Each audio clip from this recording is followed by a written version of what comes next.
an international symposium of scientists in May of 2010. And there's a quote here from it, and it says, manipulation of the climate through modifications of cirrus clouds is neither a hoax nor a conspiracy theory. So that's one thing to think about there. Also, as I said before, just visually, I mean, I know that sometimes you can't trust your memory, but really I just can't think that in the past, you know, sort of worldwide, I know we have the internet now and communicating is so much easier, but in the past, I mean, I used to watch the sky a lot when I was a kid. I used to be fascinated by it, and I think I would have remembered this. You know, perhaps my brain might be playing tricks, you know, anything's possible, but you know, how come this is happening like so regularly now, when if it happened regularly in the past, which it should have done, then surely someone would have noticed and would have talked about it a bit. But it just seems to be a modern phenomenon to me. So I was curious about this. So I was curious about this. So I sent an email to the Met Office in Exeter, and this was on the 2nd of September 2010. And I said to them, hello, could you please forward me some evidence or tell me where to find evidence from the 1970s and 80s of the sky being filled for hours and blocking out the sun with supposed contrails from aircraft. Any evidence would be of interest, but of more interest would be of this happening regularly back then, like it does now, worldwide. I know there's more air traffic nowadays, but there were still plenty enough planes up there in the 70s and 80s that this contrail mist phenomenon should have existed on a regular basis also. I look forward to your reply. And give them their dues, they did send me a reply back on the same day. This was from their archive department, and they said, Dear Christopher, thank you for your email. I have consulted our archives department and they have found no evidence in regards to the information you require. The only information I can give you, or I can give in regards to is in regards to contrails. As far as the Met Office is concerned, we only have contrails, persistent and non-persistent, as indicated in the document attached. We do not recognise such things as chemtrails, which in our opinion are just contrails as well. I do, however, realise there are others who do not agree with this view and take a more sinister view that chemtrails exist and are causing damage to our atmosphere. We do not agree with this view and can see no evidence to support it. I hope this helps to clarify the matter for you. Thank you for taking the time to contact the Met Office. Kind regards, Sarah Jane, Weather Desk Advisor. Who obviously doesn't go out.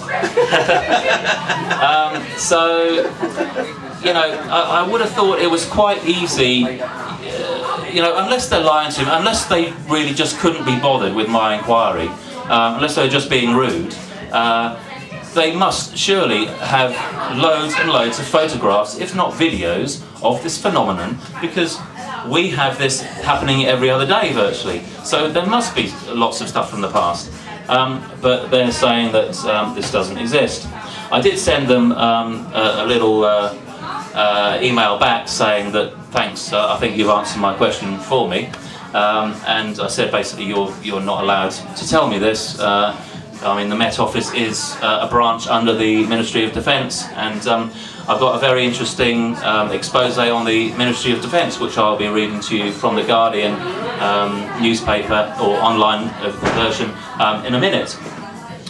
So I believe that they are just covering up.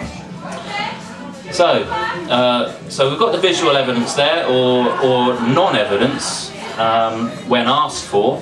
Maybe I have to do a Freedom of Information request, who knows. Maybe they would block that as well. So, moving on. From the National Academy of Sciences, which is an official organisation in the US. In fact, sometimes they do good work. I like the document they produced back when Al Gore was Vice President, and Al Gore was aware of this document, and they said basically the science of CO2 emissions causing global warming is not sound enough for you to be able to make it policy. So then Al Gore makes a film and says that the science is settled. Well, perhaps not, Al, and seeing as that this is very important because one of the reasons that they are giving, as I will go on to hear from the National Academy of Sciences, is that they're spraying up there to block out the sun because there's too much global warming. There has been global warming, but it's just not man-made. All right, and the ClimateGate emails from the University of East Anglia have revealed that since 1998 there has been no global warming. In fact, there's been slight global cooling. So, the National Academy of Sciences document in 1992 called Policy Implications of Greenhouse Warming, Mitigation, Adaptation and Science Bases. They do have boring titles, don't they? Sorry about this. I'd have to write this down because I never remember it. And this project was funded by the US government and, amongst others, the Rockefeller Foundation. I mean, we love those guys, don't we? They're really nice guys. They would only do things that interest the general population of the world, after all. And it says in there, quote, the most effective global warming mitigation, so they're saying most effective global warming mitigation turned out to be the spraying of reflective aerosol compounds into the atmosphere utilising commercial, military and private aircraft. So they've already said here that it turned out to be, so they've already done the tests. So they've already tested it, so it has happened. The only question is now whether you believe it is happening now or whether you just think, oh no, they're not admitting it now, so they're telling the truth because, authorities don't lie to us, do they?